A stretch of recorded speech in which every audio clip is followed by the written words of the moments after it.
Dans le monde de l'investissement, quand des documents secrets d'un tribunal sont soudain rendus publics et que l'on découvre que les preuves contre une personne importante sont bien plus graves que ce que tout le monde croyait, les analystes expérimentés comprennent immédiatement qu'un changement profond vient de se produire. Ils savent que tout le paysage du risque est bouleversé, qu'il faut tout recalculer et que les conclusions qui semblaient possibles la veille deviennent soudain très différentes. Les marchés réagissent toujours dès qu'une nouvelle information apparaît. Et quand cette information montre que la situation est en réalité beaucoup plus mauvaise que ce qu'on imaginait, tout se réajuste très vite. C'est exactement ce qui vient d'arriver. Des dossiers autrefois gardés secrets ont été ouverts par décision d'un juge, et plusieurs personnes qui viennent de les lire affirment que les preuves contre l'ancien président Donald Trump sont encore plus accablantes que tout ce que ses critiques avaient pu dire, avec des documents montrant des actions illégales répétées, des enregistrements faits au moment des faits, et des messages que les procureurs considèrent comme très dangereux pour sa défense, en plus de témoignages de personnes qui ont accepté de coopérer et qui décrivent directement ce que Trump savait et ce qu'il a demandé aux autres de faire. Quand on regarde cela comme un investisseur, ce qui est le regard que j'ai développé après presque toute une vie à observer comment des vérités cachées changent soudain le destin d'une organisation, on comprend que ce genre de révélation enlève toute incertitude sur l'existence de preuves solides.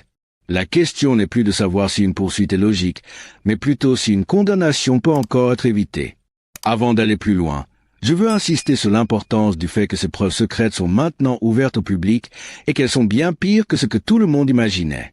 Et si tu aimes comprendre clairement ce que de nouvelles preuves signifient pour une enquête, pour la force du dossier et pour les chances d'une défense, tu peux soutenir l'esprit du pouvoir, car ce soutien aide à continuer de proposer des analyses utiles quand des informations cachées sortent enfin et que tout se révèle différent de ce qui était connu.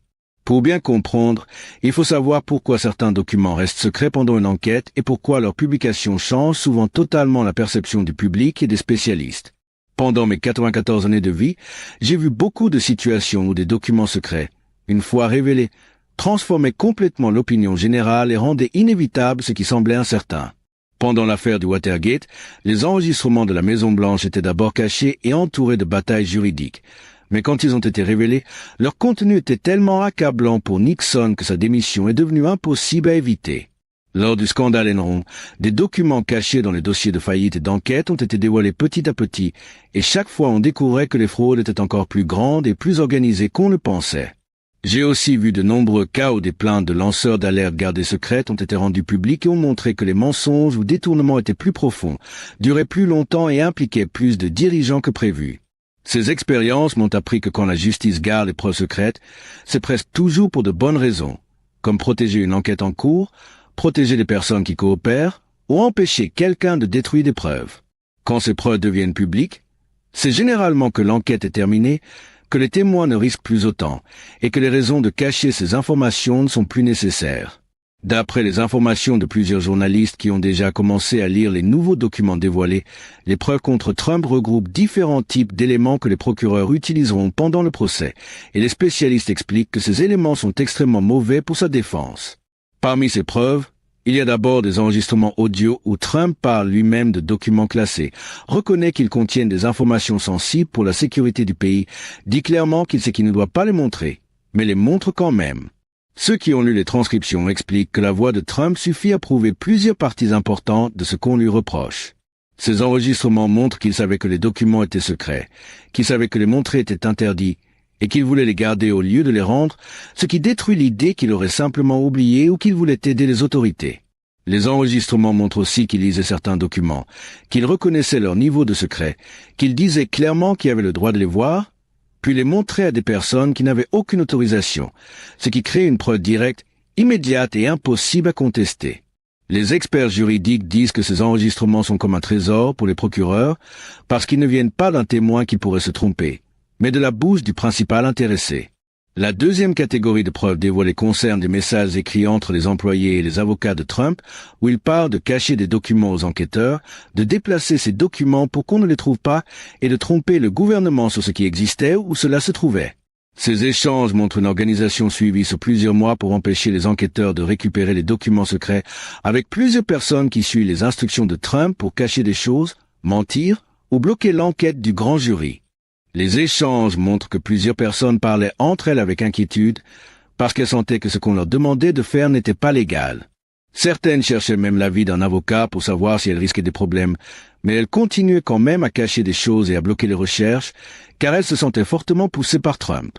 Les messages révèlent aussi que ces personnes discutaient clairement des ordres que Trump leur donnait, ce qui rend très difficile pour lui de dire qu'il n'était pas au courant ou qu'il n'avait pas demandé les actions que les enquêteurs considèrent comme des actes graves. Les conversations parlent aussi de la destruction d'images de caméras qui montraient les objets déplacés, de réponses incomplètes envoyées aux autorités tout en affirmant qu'elles étaient complètes, et même de moments où des témoins étaient encouragés à mentir devant le grand jury. Tout cela donne aux enquêteurs une preuve solide de blocage volontaire et de coopération entre plusieurs personnes, montrant qu'elles savaient que leurs actes étaient interdits et qu'il ne s'agissait pas d'erreur mais d'un comportement voulu pendant longtemps. Une autre partie des nouveaux documents dévoilés contient les paroles de personnes proches de Trump qui ont accepté d'aider la justice. Elles expliquent en détail ce qu'il a fait, ce qu'il a dit et les instructions qu'il leur donnait à propos des dossiers secrets et de la manière de résister à l'enquête. Des témoins affirment qu'il leur demandait clairement de cacher certains papiers, qu'il refusait d'en rendre d'autres parce qu'il pensait qu'il y appartenait alors qu'on lui disait qu'il était au gouvernement, et qu'il imaginait des façons de tromper les enquêteurs tout en gardant une apparence d'innocence. Ces témoins comprennent aussi certains de ces avocats qui ont demandé une protection spéciale pour pouvoir parler, car leur discussion avec Trump ne relevait plus du conseil classique mais d'une aide pour continuer des actes que la loi interdit. D'autres témoins sont des employés qui déplaçaient les documents, qui les cherchaient, qui rencontraient les enquêteurs et qui peuvent raconter ce qu'ils ont vu et entendu, y compris des moments où Trump montrait des papiers secrets à des visiteurs qui n'avaient aucune autorisation. Certains rappellent aussi des réunions où il parlait du contenu de dossiers classés secrets alors que des personnes non autorisées étaient présentes. Toutes ces paroles réunies donnent aux enquêteurs une image complète venant de l'intérieur, qui s'ajoute aux enregistrements et qui remplit les vides sur ce que Trump pensait vraiment et sur ses intentions. C'est aussi très difficile pour la défense de contester ces témoignages, car ils viennent de personnes qui ont travaillé avec lui et qui n'ont aucune raison évidente d'inventer quoi que ce soit. Une autre partie de ce qui a été dévoilé concerne directement les documents secrets que Trump a gardés, accompagnés de spécialistes qui expliquent leur niveau de secret, leur importance pour la sécurité du pays et les dangers énormes si ces informations tombaient entre de mauvaises mains. Parmi ces dossiers, il y aurait des renseignements très sensibles, comme des écoutes de dirigeants étrangers, des rapports d'agents travaillant dans d'autres pays, des plans militaires, des détails sur les capacités des forces américaines et même des informations liées à l'armement nucléaire, qui sont parmi les plus protégés. Des anciens responsables du renseignement et de l'armée expliquent pourquoi ces documents sont si délicats, les risques si quelqu'un les découvre, et pourquoi il existe des règles strictes pour les garder en sécurité. Leurs témoignages montrent que les lois en question protègent des choses vraiment importantes, et non de simples formalités, ce qui rend difficile pour la défense de dire que les dossiers n'étaient pas si sensibles ou que la classification n'avait pas de valeur. Tout cela montre que la publication de ces éléments et la découverte que la situation est bien plus grave que ce que le public pensait est un immense coup pour Trump, autant sur le plan légal que politique. Les nouveaux documents répondent à ce qui aurait été les arguments les plus forts de sa défense et donnent aux enquêteurs des preuves directes sur des points souvent difficiles à prouver dans les affaires concernant des documents secrets. Sur la question de ce qu'il savait, les enregistrements de sa propre voix montrent qu'il savait que les papiers étaient secrets, qu'ils contenaient des informations importantes pour la sécurité du pays et qu'il savait que la loi limitait qui pouvait les voir. Sa défense ne peut donc pas dire qu'il ignorait leur statut, puisque les enquêteurs peuvent faire écouter ses propres mots où il confirme lui-même leur nature classée. Les enregistrements et les témoignages montrent clairement que Trump a gardé les documents parce qu'il le voulait et non parce qu'il avait oublié de les rendre. Il montre aussi qu'il les a cachés exprès aux enquêteurs, et non parce qu'il était perdu ou qu'il ne comprenait pas ce qu'on lui demandait. La défense ne peut donc pas dire qu'il s'agit d'une erreur innocente quand les preuves montrent que Trump a mis en place un effort continu pour empêcher le gouvernement de récupérer ses papiers. Les messages entre ses employés et les paroles de ceux qui ont décidé d'aider la justice montrent une organisation complète pour empêcher la récupération des documents, donner de fausses informations aux autorités et bloquer le grand jury qui enquêtait. Sa défense ne peut pas prétendre que des employés ont agi seuls, car les preuves montrent que Trump donnait lui-même des instructions directes. Sur la question de la loi, les spécialistes qui expliquent comment sont classés les documents secrets et comment ils doivent être protégés montrent sans ambiguïté que Trump n'a pas respecté les règles très strictes qui existent. Sa défense ne peut donc pas dire que les lois sont floues ou qu'il a simplement mal compris, puisque les experts décrivent des règles claires qu'il n'a pas suivies. Les nouveaux éléments révèlent aussi que les actes reprochés sont plus nombreux et ont duré plus longtemps que ce que le public connaissait. Ce n'est pas un simple oubli ou un cas isolé, mais une accumulation de documents gardés pendant longtemps, cachés quand le gouvernement les réclamait et accompagnés d'efforts répétés pour empêcher la vérité d'être trouvée. Ce genre de comportement rendu visible par plusieurs preuves rend beaucoup plus difficile pour la défense de présenter Trump comme quelqu'un qui s'est trompé sans le vouloir ou de le montrer comme une personne qui mérite la compréhension du jury. Les preuves incluent aussi la voix même de Trump dans les enregistrements, ce qui est extrêmement fort dans un procès, car les jurys entendent directement ce que l'accusé dit lui-même. Un enregistrement ne peut pas être contredit en disant que quelqu'un a mal entendu ou qu'un témoin invente des choses. Les enregistrements sont clairs, seront joués plusieurs fois au procès et deviendront sûrement le cœur de l'affaire. Les spécialistes du droit qui ont examiné ces documents disent que la situation est bien plus grave que ce que tout le monde pensait et que la possibilité d'une condamnation est maintenant très élevée si le procès se poursuit. La force du dossier vient du mélange de plusieurs types de preuves. Les propres paroles de Trump, les témoignages de plusieurs personnes qui confirment les mêmes faits, les documents qui montrent les tentatives de cacher la vérité et les experts qui expliquent les dangers pour le pays. Même si la défense arrivait à affaiblir une partie des preuves, les autres suffisent à elles seules pour soutenir les accusations. Les arguments que la défense voulait utiliser tombent un par un. Elle ne peut pas dire que Trump a rendu les documents non secrets, car les enregistrements montrent Trump disant lui-même qu'ils sont classés. Elle ne peut pas dire qu'il avait le droit de les garder, puisque les preuves montrent qu'on l'a informé qu'ils appartenaient au gouvernement. Elle ne peut pas dire qu'il a aidé l'enquête, puisque les documents montrent qu'il a fait l'inverse. Elle ne peut pas dire que ses employés agissaient sans lui, car les preuves montrent ses instructions directes. Quand ces arguments tombent, il ne reste presque plus de stratégie pour un procès. La défense peut essayer de dire que les preuves ne suffisent pas, mais cela devient très difficile quand les preuves sont aussi nombreuses et solides. Elle peut essayer de dire que Trump n'avait pas l'intention de mal faire, mais c'est presque impossible quand ses propres paroles montrent le contraire. Elle peut essayer d'attaquer les témoins, mais cela ne marche pas bien quand leurs témoignages sont confirmés par les enregistrements et les documents écrits. Dans des affaires semblables, les accusés sont presque toujours condamnés quand il existe des enregistrements où ils admettent eux-mêmes des actes interdits, quand plusieurs témoins confirment les mêmes faits et quand des documents montrent une volonté de cacher les choses. Les jurés trouvent rarement un doute raisonnable dans ce genre de situation, et l'histoire montre que presque personne n'est acquitté dans ces cas. Maintenant, il faut regarder les effets politiques de ces révélations et ce que cela change pour la campagne de Trump ainsi que pour le climat politique général. Le fait que ces preuves montrent une situation bien plus grave que prévu crée des problèmes immédiats pour sa stratégie politique. D'abord, ces éléments donnent des détails concrets sur ce qui lui est reproché, bien au-delà de ce que les médias pouvaient dire avant. Cela rend beaucoup plus difficile pour lui d'affirmer que tout est inventé ou motivé par des raisons politiques. Quand le public peut lire des extraits où Trump dit que les documents sont secrets et les montre quand même à des gens non autorisés, quand il peut voir des messages montrant qu'il demandait de cacher des choses, les accusations deviennent claires et concrètes. Elles ne sont plus seulement des rumeurs ou des résumés. Deuxièmement, cela casse l'image qu'il essaie de construire où il serait une victime injustement attaquée et où les enquêteurs n'auraient aucune preuve solide. Je vais t'expliquer cela comme si on parlait doucement d'une situation compliquée pour que même quelqu'un de très jeune puisse comprendre ce qui se passe. Dans cette histoire, il y a un homme très connu qui s'appelle Trump, et des gens ont trouvé des enregistrements où on entend sa propre voix dire des choses importantes. Ces enregistrements montrent qu'il savait qu'il avait des papiers secrets qu'il n'avait pas le droit de montrer et qu'il les a quand même montrés. Comme c'est sa propre voix, il est très difficile pour lui de dire que tout cela est faux ou inventé. Même les personnes qui l'aiment beaucoup auront du mal à dire que sa voix n'est pas vraie ou que tout a été fabriqué par des gens qui ne l'aiment pas.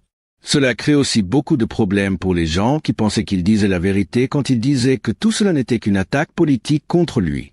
Quand ces personnes vont entendre que c'est lui-même qui dit qu'il savait que les papiers étaient secrets, elles vont peut-être changer d'avis et comprendre qu'il a sûrement fait quelque chose qu'il n'avait pas le droit de faire.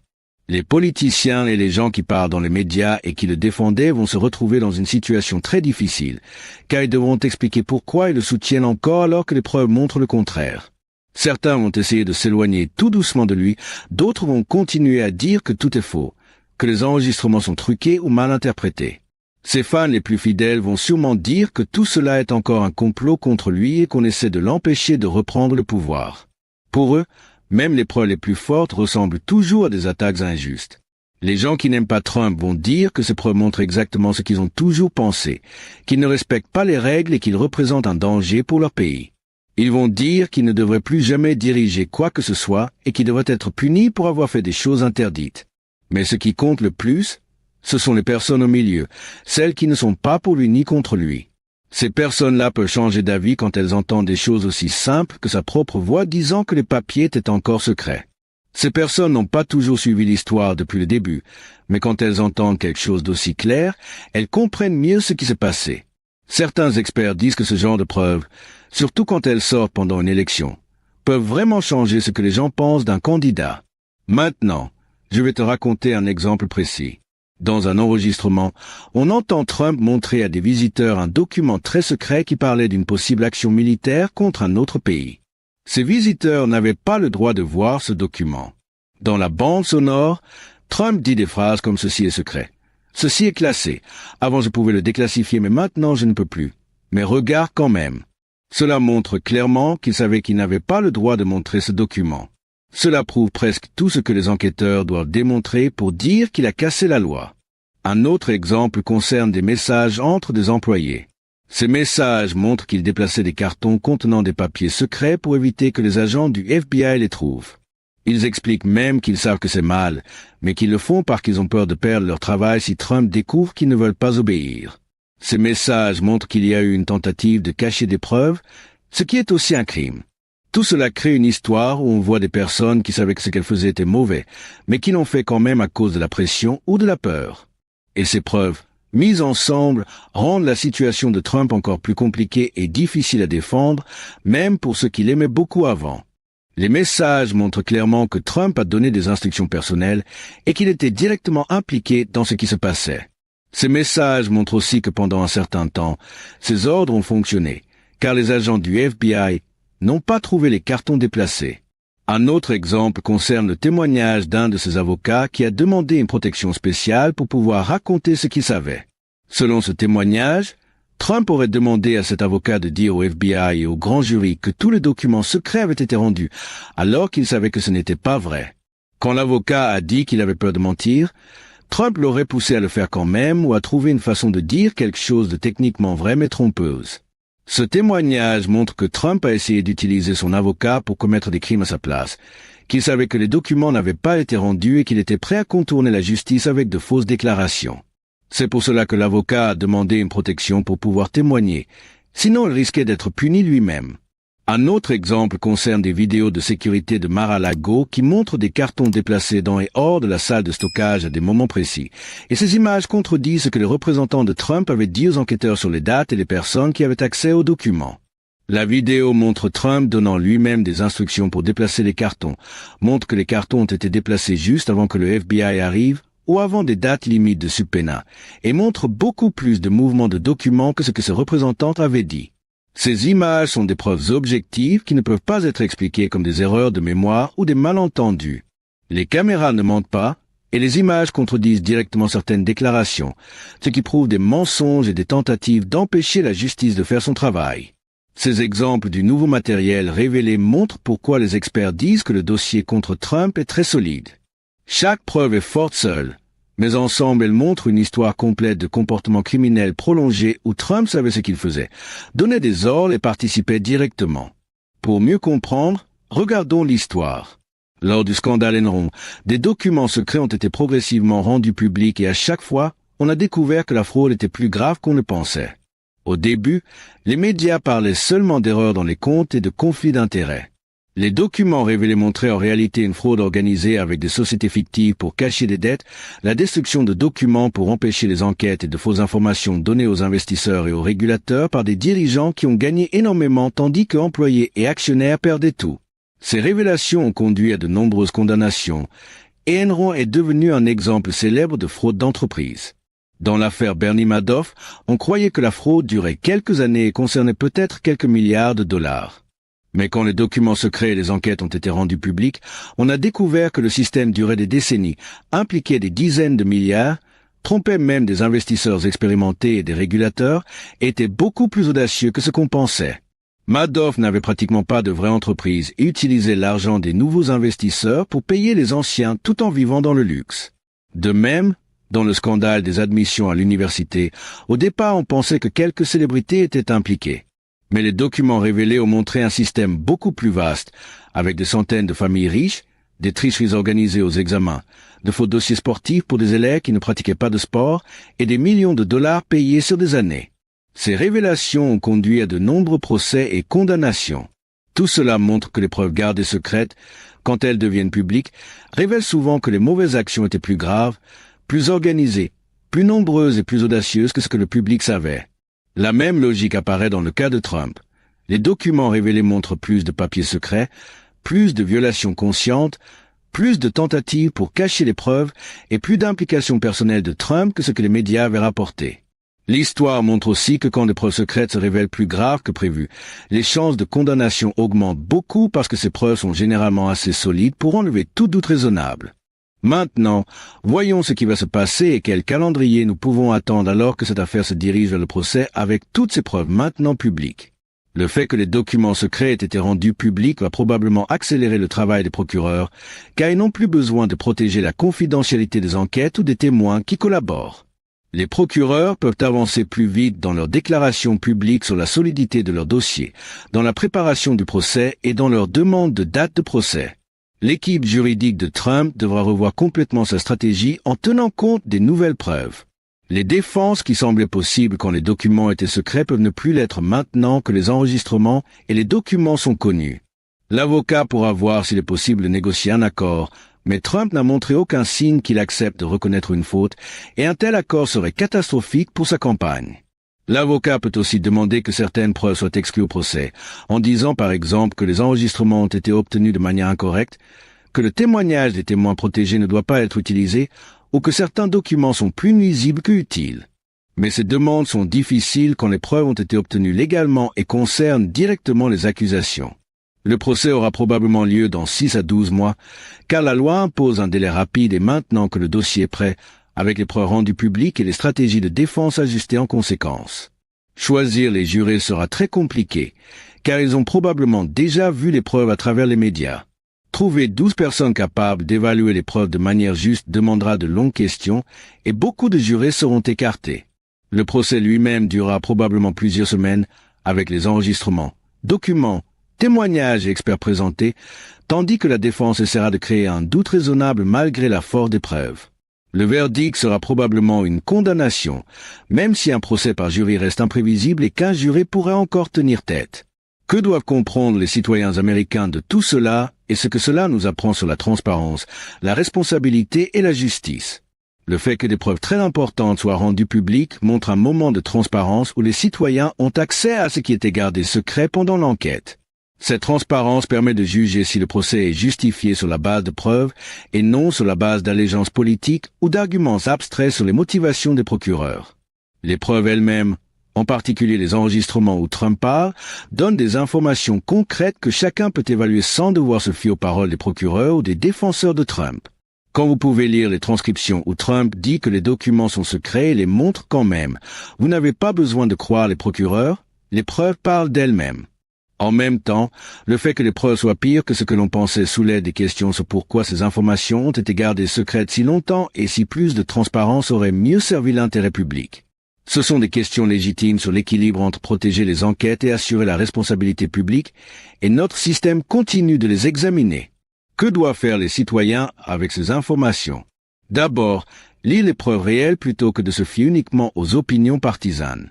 Les transcriptions, les messages et les documents sont accessibles au public dans de nombreux cas. Formez votre propre jugement sur ce que montrent réellement les preuves et non sur ce que disent Trump ou ses critiques. Ensuite, comprendre que même des preuves très fortes ne garantissent pas la condamnation, car les jurys peuvent donner des verdicts inattendus et la norme, au-delà de tout doute raisonnable, est très élevée. Ne supposez pas la culpabilité uniquement à cause des preuves, mais évaluez la probabilité de condamnation selon la force des preuves que vous avez vues. Troisièmement, demandez-vous si vous verriez ces preuves différemment si elles concernaient un politicien que vous soutenez ou non. Essayez d'évaluer les preuves selon ce qu'elles montrent sur le comportement et la loi, et non selon vos préférences politiques. Quatrièmement, comprenez que nous sommes dans une situation où la moitié du pays verra ces preuves comme preuve de culpabilité et l'autre moitié comme une persécution inventée. Cette polarisation est regrettable mais semble inévitable. Essayez de garder suffisamment d'honnêteté intellectuelle pour reconnaître ce que les preuves montrent réellement, même si vous pensez que le procès reste politiquement contestable. Merci de rester avec moi à travers cette analyse détaillée des révélations extraordinaires issues des documents judiciaires maintenant publics. Si vous avez trouvé cette analyse utile, Si vous appréciez l'étude de ce que les preuves montrent plutôt que de réagir seulement avec enthousiasme ou colère partisane, prenez un moment pour aimer cette vidéo et vous abonner à l'Esprit du pouvoir. Partagez-la avec ceux qui veulent comprendre ce que montrent réellement les preuves et pourquoi les experts juridiques les considèrent comme si graves pour la défense de Trump. La révélation de ce dossier secret représente un moment décisif où l'écart entre ce que le public pensait et la réalité du dossier est comblé, où la spéculation laisse place à des preuves concrètes et où la question change de « le procès est-il justifié ?» à « la condamnation est-elle inévitable ?» Comment le processus légal se déroulera maintenant? Si les jurys croient les preuves ou trouvent des moyens de les ignorer, et si le public accepte les décisions comme légitimes? On dira beaucoup sur l'état actuel de la justice américaine et sur l'importance des preuves à une époque de forte polarisation. Nous assistons à un procès historique avec des preuves que les experts jugent écrasantes et les résultats façonneront notre compréhension de la responsabilité et de l'état de droit pour les générations à venir. Merci pour votre temps et votre attention sur ces questions qui touchent profondément la justice. La démocratie est le principe que la vérité établie par des preuves et testée par un processus contradictoire conserve toujours le pouvoir de déterminer les résultats dans les tribunaux américains.